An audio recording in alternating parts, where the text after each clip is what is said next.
I wish Remedy could make even more games because Control reminded me of this studio's knack for crafting engrossing, oddball worlds with an incredible sense of place. Control is perhaps Remedy's weirdest yet, with a talking upside-down pyramid who's also your boss being about the sixth strangest part of the adventure. My turn. Should I lie? But thanks to sharp writing, a set of awesome and varied psychic combat abilities, and an impressively thought-out world, it was easy to wrap my head around what made this adventure tick.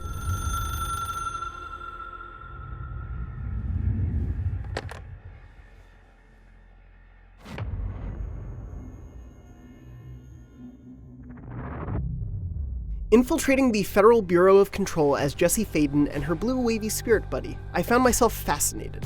The Bureau's headquarters seems like a drab, nondescript office building at first, and Jessie's search for answers to events in her past appeared equally mundane. The Bureau was involved in an incident in my hometown, Ordinary. But Control quickly reveals what lies behind those concrete walls. Within the first chapter, I became both the janitor's assistant and the new acting director of the Bureau. Life comes at you fast. You are the director, and that makes you special by definition. Jessie's search is then sidetracked by solving everyone's problems. And while taking over the bureaucracy of a federal institution may sound like a dull time, when it's filled with this many weird and distinctive characters and overrun by an interdimensional force known as the Hiss, it rarely ever is in practice.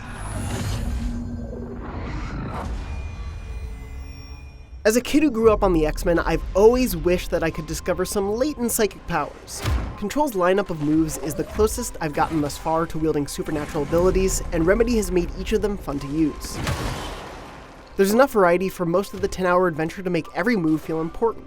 Jessie's telekinesis is the best of the bunch. A crate or a table or ever-reliable chunk of concrete snaps to your side with satisfying urgency, and then hurls at foes and the destructible environment with just as much of a thrilling zoom. I easily relied on it the most, and while it's not quite Kratos' Leviathan axe, the oomph of this telekinetic ability is as close as I've felt since.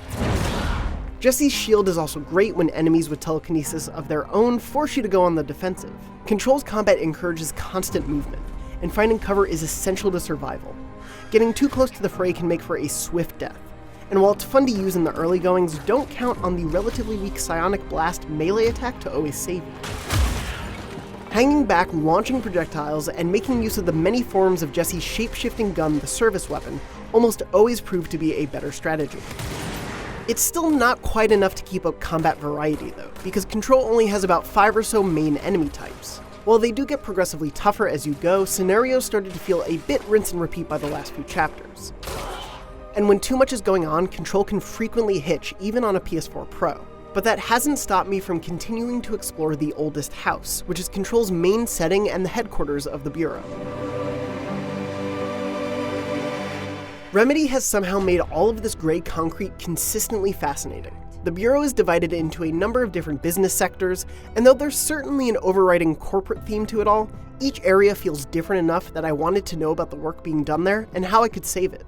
And thanks to the Oldest House's ability to change its shape, it can keep pulling the neat trick of rebuilding locations. It's as if the paranatural forces at work treat cement and rebar like Lego bricks. It's always impressive to watch how the various new sectors will conform to the nefarious presence and my attempts to stop it. The charm of the place comes in part from Control's eclectic main cast. From Ati the janitor with serious log lady vibes, to Emily Pope, the information delivery service / researcher, every character feels original and right at home as someone working in a secret government facility focused on the paranormal. I would love to run some tests on you. If you agree, that is. Remedy's sharp writing, both in dialogue and collectibles and their descriptions, makes every conversation engaging and every corner of the building worth exploring. Though I could have done without some of the hokier asides from Jessie's inner monologue. That's enough. Maybe that's too much already. Of course, Jessie holds a very personal goal as well. While I enjoyed both how that story progresses and ties into the overarching fight against the Hiss, some predictable moments and a bit of an anticlimactic ending take away from the otherwise engaging storytelling, though they are set up by some fantastic chapters leading up to the end.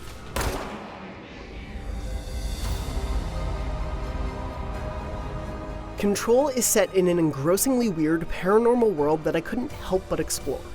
Jessie's versatile psychic skills and main weapon make for thrilling ranged combat, and thanks to a strong supporting cast, a well-written script, and plenty of intriguing clues, I've thoroughly enjoyed my adventure through the shifting rooms of the oldest house. Jesse's personal story can sometimes feel like an afterthought next to that, but there's enough to Control's world that I remain invested in uncovering every secret, even though the story's over. For more on Control, check out the first 13 minutes and watch our interview with Remedy's Sam Lake. And for the latest on Supernatural Office Spaces, stay tuned to IGN.